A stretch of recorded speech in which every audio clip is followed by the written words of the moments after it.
Voter তালিকা নিবিড় সংশোধন বা এসআইআর 2025। এটা নিয়ে গভীর উদ্বেগে আছেন প্রতিটা পশ্চিমবঙ্গবাসী। চার দোকান থেকে শুরু করে যে কোনো দোকানে যেখানে পাবলিক বসে সেখানে এটা নিয়েই আলোচনা। রাখাল সভা থেকে রাজসভা সবার মুখে একই কথা, এসআইআর 2025। তা এসআইআর 2025-এর জন্য সঠিক নথি জমা দেওয়া অত্যন্ত জরুরি। তাই আমি শ্রীবাস পাল, এখন সকাল চ্যানেলে সবাইকে স্বাগত। এই প্রতিবেদন আপনাকে প্রয়োজনীয় তথ্য সহজ ভাষায় সরবরাহ করবার জন্য বলবে। জন্মসালের উপর ভিত্তি করে নথির সংখ্যা নির্ণয় করুন। নির্বাচন কমিশনের নির্দেশিকা মেনে নথি প্রস্তুত করুন। সঠিক প্রস্তুতি নিলে আপনার নাম বাদ যাবে না, যেতে পারে না। কাদের নাম বাদ যাবে এটা এক নজরে জেনে নিন। মৃত ভোটার, যে ভোটাররা মারা গেছে তাদের নাম বাদ যাবে। আর কাদের নাম বাদ যাবে? একই ব্যক্তির একাধিক জায়গায় নাম আছে, ভোটার লিস্টে একাধিক জায়গায় যাদের নাম আছে তাদের নাম বাদ যাবে। যারা অন্য রাজ্যের বাসিন্দা তাদের নাম বাদ যাবে। দেখা যাচ্ছে অন্য রাজ্যের বাসিন্দা, সেখানে ভোট আছে, আবার এখানে এসেও ভোট করেছে, তাদের নাম বাদ যাবে। তাদের নাম বাদ যাবে অন্য রাজ্যে চলে গেছেন বা অন্য দেশেও চলে গেছেন এমন যারা আছেন তাদের নাম বাদ যাবে।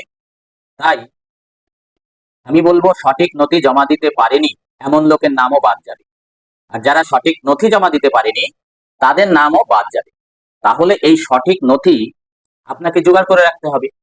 তাই জন্মসাল অনুসারে আমি আপনাদের নথিগুলো পরপর বলবো, আপনারা একটি মনোযোগ দিয়ে শুনবেন। 1984 সাল বা তার আগে যার জন্ম তার অবশ্যই 2002 সালের ভোটার লিস্টে নাম আছে। তাই তাকে ওই ফর্মের সঙ্গে, এনুমারেশন ফর্মের সঙ্গে তাকে 2002 সালের ভোটার লিস্ট দিতে হবে, আর কিছু লাগবে না। কিন্তু 1984 সালের পরে যারা জন্মগ্রহণ করেছে তাদের দেখা যাচ্ছে 2002 সালের পরে ভোট হয়েছে, তাকে অবশ্যই এই 11টা নথির মধ্যে একটি নথি জমা দিতে হবে। সঙ্গে বাবা মার 2002 সালের ভোটার লিস্টে নাম থাকলে তার নথি দিতে হবে। বোঝা গেল? যারা 18 বছর হয়নি, অর্থাৎ 1984 সালের পরে যাদের জন্ম, 2002 সালে যাদের 18 বছর হয়নি, ওই 11টি নথির মধ্যে একটি নথি দিতেই হবে।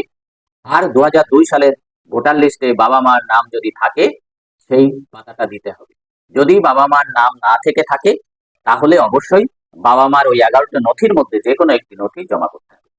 আর 1 জুলাই 1987 থেকে 1 জানুয়ারি 2002 এর মধ্যে যাদের জন্ম হয়েছে, অবভিয়াসলি তাদের 18 বছর হয়নি তখন।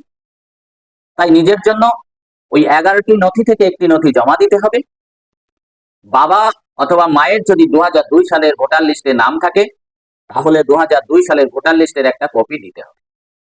আর যদি বাবা মায়ের 2002 সালের ভোটার লিস্টে নাম না থেকে থাকে তাহলে বাবা মায়ের জন্য ওই 2002 সালের নথি যেহেতু নেই, তাই 11টি নথির মধ্যে একটি নথি বাবা অথবা মায়ের জন্য জমা দিতে হবে। বাবা অথবা মা যদি মারা যেয়ে থাকে তাহলে একটি ডেথ সার্টিফিকেট জমা করতে হবে।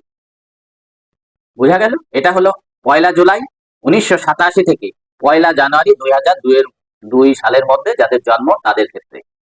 এবার আসি জন্ম 1 জানুয়ারি 2002 এর পরে, এক্ষেত্রে কি হবে? এক্ষেত্রে তারাও ভোটার হয়েছে, 2002 এর পরে জন্ম হলেও এই 25 সাল পর্যন্ত তারা ভোটার হয়ে গেছে। তাহলে তাদের ক্ষেত্রে নিজের জন্য একটি ডকুমেন্টস দিতে হবে 11টির মধ্যে, বাবার জন্য একটি ডকুমেন্টস দিতে হবে 11টির মধ্যে, মায়ের জন্য একটি নথি দিতে হবে ওই 11টির মধ্য থেকে। আর বাবা অথবা মায়ের নাম 2002 সালের ভোটার লিস্টে যদি থেকে থাকে তাহলে নিজের একটি নথি দিতে হবে।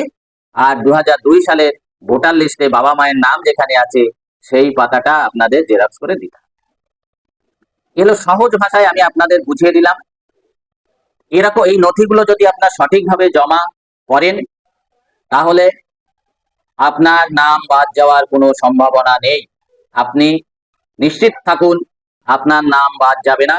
আপনি টেনশন করবেন না, রিল্যাক্সে থাকুন, ভালো থাকুন, সুস্থ থাকুন। ধন্যবাদ সবাইকে।